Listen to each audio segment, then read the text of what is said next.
병원에 갔는데도 문제가 없다. 근데 아이가 안 생기는 경우를 이렇게 봤을 때 애를 지었거나 유산이 자연스럽게 됐거나 태아령이 있는 경우에는 조금 방해가 되기도 하고요. 내가 구술할 때 보면 갑자기 태아령이 나와서 막 울고불고 할 때가 있어. 아기를 잘 보내줘야 새 생명도 태어나고, 그리고 새 생명이 태어나도 문제가 없어. 내 손님이 임신할 것 같다 이렇게 보이면은 배에 동그라미가 보여. 그러면 100% 임신이더라고.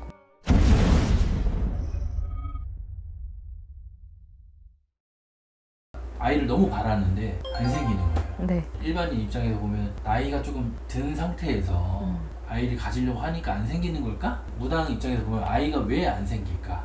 신점으로도 보시고 영어로도 보시고 신령님 말씀도 들으시니까 그 얘기 한번 해볼까요?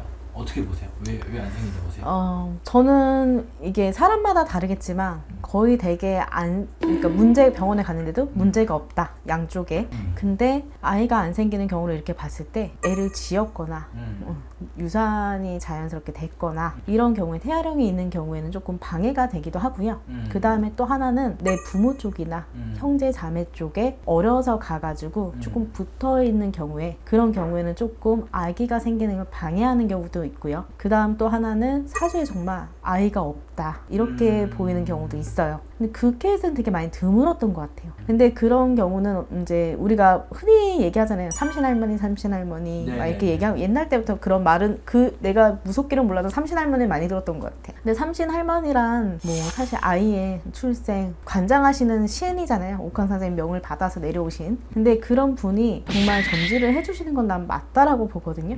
그래서 내가 이렇게 손님을 보다 보면 내 손님이 임신할 것 같다 이렇게 보이면은 나는 내 손님을 봤을 때 배에 동그라미가 보여. 근데 이게 어떤 뭐 예를 들면 다낭성이라든지 여자 질환 중에, 아니면 난소나 뭐 자궁의 혹이라든지 암이라든지 이런 거랑 다르게 되게 그냥 배와 자궁 쪽 이렇게 밑으로 해서 이렇게 좀 크게 보여. 그러면 100% 임신이더라고. 근데 임신할 거다 내가 그러면 미리 얘기를 하거든요.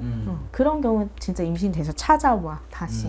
근데 그런 경우가 있기는 있는데 미리 보이더라고, 신기하게도. 그러니까 그런 경우는 이미 삼신 할머니께서 점지를 하셔서 내려주시는 게 아닌가 이렇게 싶기도 해. 네. 내 손님 같은 경우는 쉽게 말하면 애가 잘 안 생겨서 많이 빌었던 분이 계셔. 근데 이유 없이, 근데 내가 볼 때는 이분은 이렇게 조금 삼신제를 지내거나 삼신치성을 하고 나면 아이가 생길 것처럼 보이는 거예요. 네. 그래서 딱 2번 해봤어. 근데 한 분은 굉장히 크게 하셨고 한 분은 좀 작게 하셨는데 어쨌든 간에 2분 다 아이가 생겼어.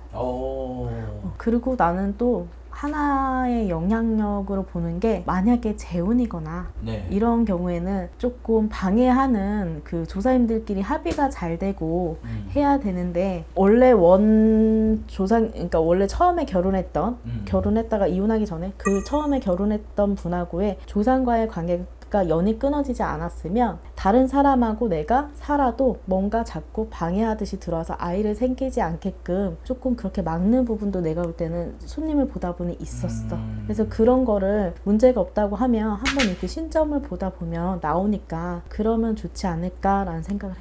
선생님, 근데 궁금한 게 첫 번째 태아령 있잖아요. 네. 태아령은 남자한테 안 붙어요? 남자한테는 안 붙냐고? 네. 나는 남자한테 붙는 경우 못 봤어. 그게 아마 여자의 몸에, 아기가 여자 몸에 있다 보니까 아무래도 그 영양의 기운을 더 많이 타지 않을까라는 생각도 해. 그리고 실제로 보면 내가 구술할 때 보면 나는 이 구술을 하려고는 한 건 아닌데 갑자기 태아령이 나와서 막 울고불고 할 때가 있어. 그렇게 하는 경우도 있고, 그리고 내가 이제 구술하기 전에 기도를 하기 때문에 그 태아령이 따라서 들어오는 경우도 있거든. 근데 솔직히 뭐 여자가 뭐 유산을 하든 낙태를 하든, 그렇게 뭐 중절 수술해서 낙태를 하든 이렇게 한다고 해도 뭐든지 그 아이가 붙어 있는 거는 아니야. 정말 잘 가는 아기가 있고 나한테 이렇게 계속 붙어 있는 아기가 있어. 근데 그런 경우는 아기를 잘 보내줘야 새 생명도 태어나고, 그리고 새 생명이 태어나도 문제가 없어. 내가 신내림 받고서 1년인가 있다가 소개를 받고 오신 부부가 있었는데, 신생아를 안고 오셨는데 그 아기가 그냥 너무너무 아픈 거야. 이유 없이. 대학병원까지 다 가도 소용이 없대. 근데 내가 봤을 때는 알고 보니 이 여자분이 아기를 결혼 전에 지었던 아기가 있는데, 그 아기가 이 갓난 아기를 머리를 톡톡톡톡톡 치는 거야. 그래서 아기가 계속 머리가 아프니까 우는 건데, 그 원인은 대학병원에서도 어느 병원에서도 못 찾은 거야. 그러다가 이제 소개받고 우리 집에 온 건데, 어쩔 수 없이 그렇게 해서 남편도 알게 됐지만, 풍경을 알고 나니까 애가 괜찮아졌어. 근데 나도 신기해. 이게 오면서 너무 신기한 일들이 많으니까 나는 왜 진작에 이 길을 몰랐을까? 이쪽을 조금 믿고 갔으면 조금이라도 이 길을 오기 전에 평탄하게 살다 오지 않았을까? 이런 생각도 할 정도로 신기한 일들이 되게 많은데 태아령이 그래서 되게 좀 무섭기도 하고 불쌍하기도 하고 그런 것 같아. 감사합니다, 선생님. 감사합니다.